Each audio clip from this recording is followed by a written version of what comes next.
नमस्कार। The middle class mistake series में आपका स्वागत है। नमस्कार। हम लेखक संचित दक्सली की किताब द ट्रूथ अबाउट इन्वेस्टिंग से निवेश से जुड़े मिथकों की परतें खोल रहे हैं। जी। पिछले एपिसोड में हमने समझा था कि एक सलाहकार को चुनते समय प्रॉफिट शेयरिंग जैसे मॉडल्स की असली लागत क्या होती है। आज हम एक बहुत आम धारणा पर बात करने वाले हैं, मिथ 71। मेरा सलाहकार निष्पक्ष है क्योंकि उसका भी पैसा उसी स्कीम में लगा है। हाँ। ये सुनने में कितना तसल्ली बख्श लगता है ना, कि सलाहकार का खुद का स्किन इन द गेम है। बिल्कुल। और यही सबसे बड़ा मनोवैज्ञानिक जाल है। अच्छा। हमें लगता है कि अगर सलाहकार ने खुद के पैसे दांव पर लगाए हैं तो वो कोई गलत सलाह दे ही नहीं सकता। हाँ, सही बात है। ये भरोसे का, आप कह सकते हैं, एक शॉर्टकट बन जाता है। हम मान लेते हैं कि सलाहकार ने पूरी रिसर्च की होगी और हमारा पैसा सुरक्षित है। लेकिन इसमें हर्ज क्या है?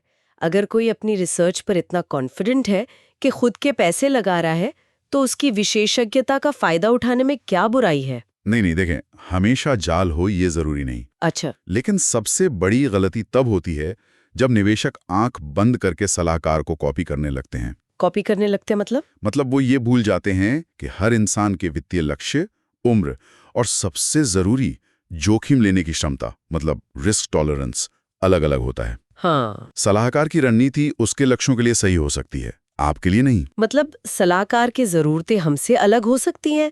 इसका कोई उदाहरण दे सकते हैं कि ये असल में कैसा दिखता है? जरूर।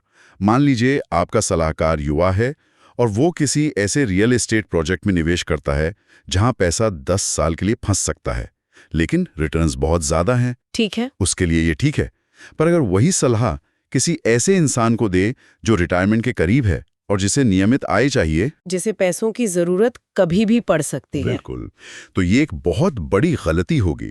निवेशक अक्सर ऐसे ही अतरल यानी इललिक्विड निवेशों में फंस जाते हैं जहां से पैसा निकालना बहुत मुश्किल हो जाता है। ये तो काफी डरावनी स्थिति है कि कोई अनजाने में ऐसी जगह फंस जाए। जी।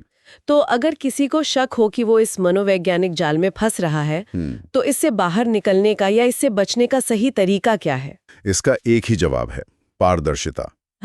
ट्रांसपेरेंसी। पारदर्शिता। देखिए, एक अच्छे सलाहकार को ये बताने में कोई हिचक नहीं होनी चाहिए कि उसका पैसा कहाँ लगा है, बल्कि उसे खुद सामने से बताना चाहिए कि हाँ, मेरा निवेश इस स्कीम में है और ये रहे वो कारण जिनकी वजह से मुझे लगता है कि ये आपके पोर्टफोलियो के लिए भी सही है। अच्छा। मुद्दा सलाहकार के निवेश का नहीं, बल्कि सलाह के पीछे की सोच का है। हमें उनकी यात्रा को कॉपी नहीं करना है।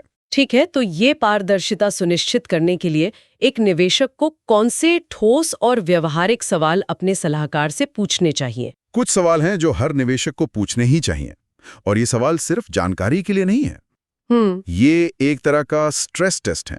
आप ये देख रहे हैं कि सलाहकार दबाव के में कैसे जवाब देता है। दिलचस्प। तो क्या है वो सवाल? पहला, साफ साफ पूछें, जिस स्कीम की आप सलाह दे रहे हैं, क्या उसमें आपका कोई व्यक्तिगत निवेश है? ओके। दूसरा, आपने ये निवेश खास तौर पर मेरे लिए कैसे चुना? क्या आपने मेरे रिस्क प्रोफाइल का विश्लेषण किया था? ये बहुत जरूरी है। तीसरा, अगर आपका विश्लेषण काम नहीं करता है तो नुकसान से बचने के लिए क्या सावधानियां बरती गई हैं? और आखिर में सबसे जरूरी सवाल, क्या कोई व्यक्तिगत हित या स्वार्थ आपकी इस सलाह को प्रभावित कर रहा है? वाह, इन सवालों के जवाब से ज्यादा तो सलाहकार की प्रतिक्रिया ही बहुत कुछ बता देगी। बिल्कुल। कि वो रक्षात्मक हो रहा है या पूरी पारदर्शिता से जवाब दे रहा है। सही पकड़ा। यही असली निष्पक्षता का पता चलता है, यही आपको असली तस्वीर साफ होती है। तो आज की चर्चा का सार ये है कि सिर्फ स्किन इन द गेम के आधार पर किसी सलाहकार पर भरोसा कर लेना एक बड़ी भूल हो सकती है। सबसे जरूरी ये देखना है कि दी गई सलाह निवेशक के अपने वित्तीय लक्ष्यों और जोखिम लेने की क्षमता से मेल खाती है या नहीं। बिल्कुल सही। अगले एपिसोड में हम मिथ 72 पर बात करेंगे। टर्म्स एंड कंडीशंस अप्लाई, मुझे एडवाइजर पे भरोसा है इसलिए डिस्क्लेमर पढ़ने की जरूरत नहीं है। ये भी एक बहुत बड़ा मिथक है। क्या सलाहकार पर भरोसा करना नियमों और शर्तों जैसे जरूरी दस्तावेजों को नजरअंदाज करने के लिए काफी है? जानने के लिए जरूर सुनिएगा। फाइनेंशियल लिटरेसी की इस जर्नी में हमारे साथ बने रहिए। जरूर। जय गुरुदेव। जय गुरुदेव।